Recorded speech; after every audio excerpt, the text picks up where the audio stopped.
जय श्री गणेश दोस्तों, कैसे हैं आप लोग। हमारी आज की कहानी है इंटरनेट की दुनिया। तो चलिए शुरू करते हैं आज की कहानी।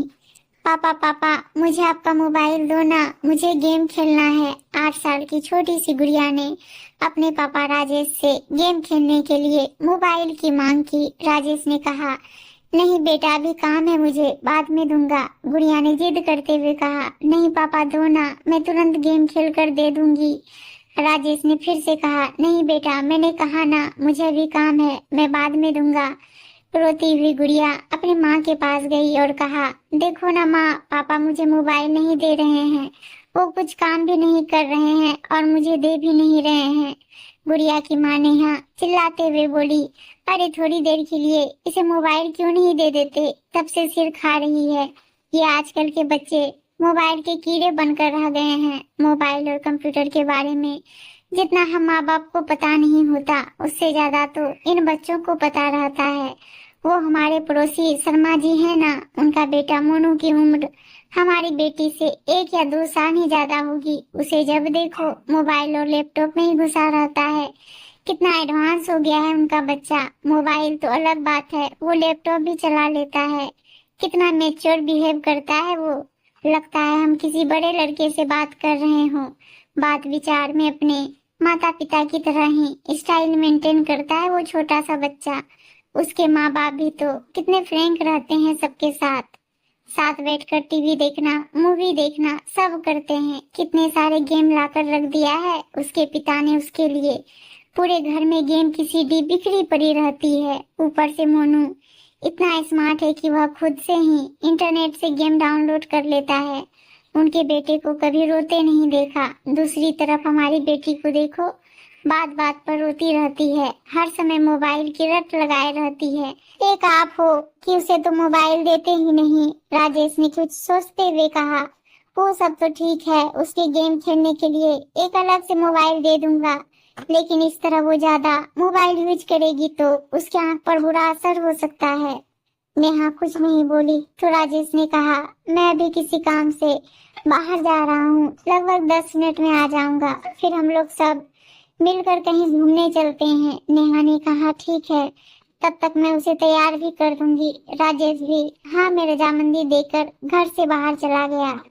लेकिन 10 बजे का गया, राजेश 11 बजने तक भी वापस नहीं आया। इस बीच नेहा ने उसे फोन लगाने की कोशिश भी की, लेकिन उसका फोन हर समय व्यस्त ही बता रहा था।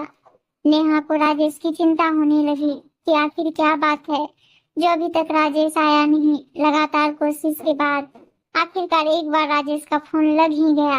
फोन लगते ही नेहा बोल उठी, क्या हुआ, 10 मिनट का बोल गए, 1 घंटे से ऊपर हो गया तुम्हारा तो कुछ पता ही नहीं। राजेश ने बताया, आज के घूमने का प्रोग्राम कैंसिल कर दो, आज हम घूमने नहीं जाएंगे, और अगर जाएंगे भी तो शाम को।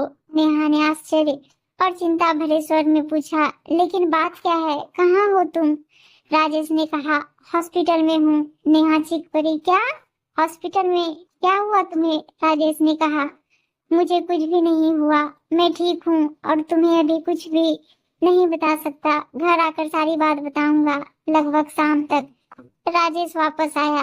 आते ही नेहा ने सवालों की झड़ी लगा दी, तुमने तो कहा था शाम को घूमने चलेंगे, ये टाइम भी निकल गया, अब गुड़िया को कैसे समझाऊं। सुबह से सज धज कर तैयार बैठी है कि कब पापा आएंगे और वह हम सबके साथ घूमने जाएगी। राजेश ने कहा, उसे किसी तरह समझा बुझाकर खिला पिला कर सुला दो, मुझे तुमसे कुछ जरूरी बात करनी है।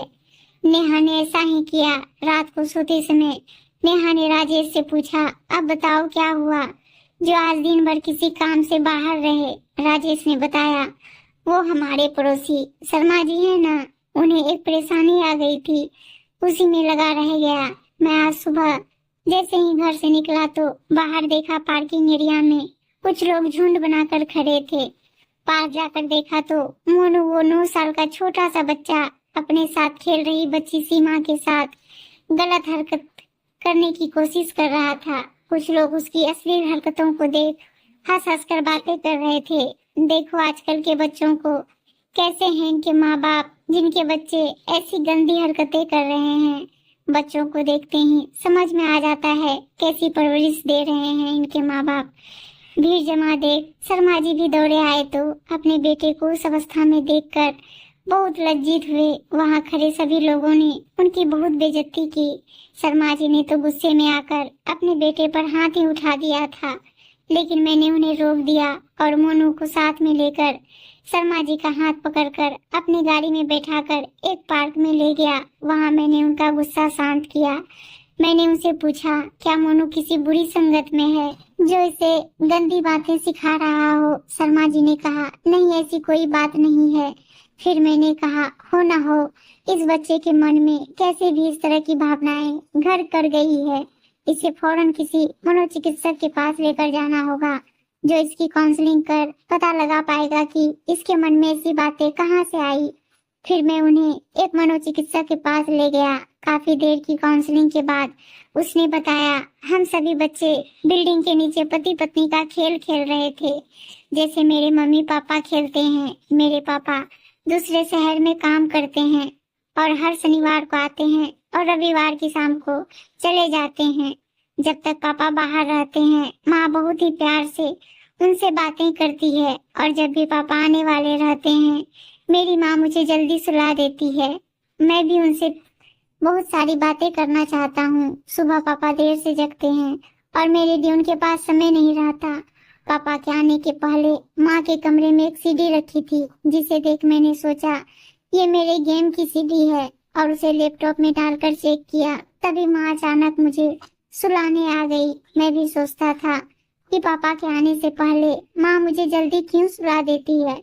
फिर मैंने रात को सिर्फ सोने का बहाना किया और पापा के आते ही सब कुछ छुप कर देखा कि माँ उन्हें प्यार से गले लगाती है और उसके बाद वो कैसे खेलते हैं। मोनू की यह सब सुनकर मेरे और शर्मा जी के पसीने छूट गए। डॉक्टर ने उसे कुछ दवाइयाँ दी है और साथ ही सलाह भी दिया है कि तुरंत ही उसका यह माहौल बदल दें, उसके खेल खिलौने फौरन बदल दिए जाएं। उसे माँ बाप का भरपूर समय मिलना चाहिए। उसके सामने कभी भी उस बात की चर्चा ना हो।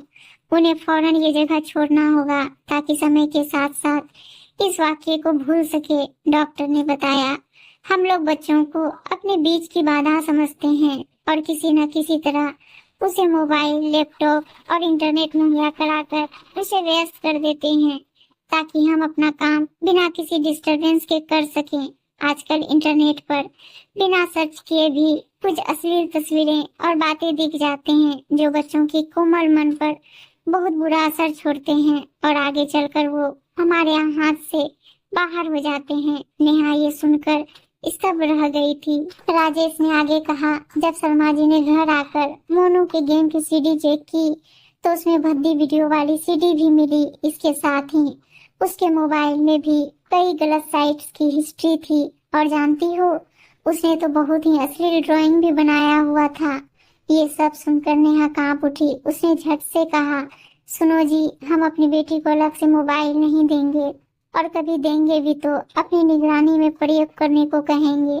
हम अपनी बेटी के साथ ढेर सारा समय बिताएंगे और हर सही गलत बात के लिए उसका उचित मार्गदर्शन भी करेंगे। राजेश ने भी सहमति में सिर हिला दिया। उम्मीद है दोस्तों कहानी अच्छी लगी होगी, और अच्छी अच्छी कहानियां सुनने के लिए चैनल को सब्सक्राइब और वीडियो को लाइक शेयर जरूर कर दीजिएगा दोस्तों। धन्यवाद दोस्तों।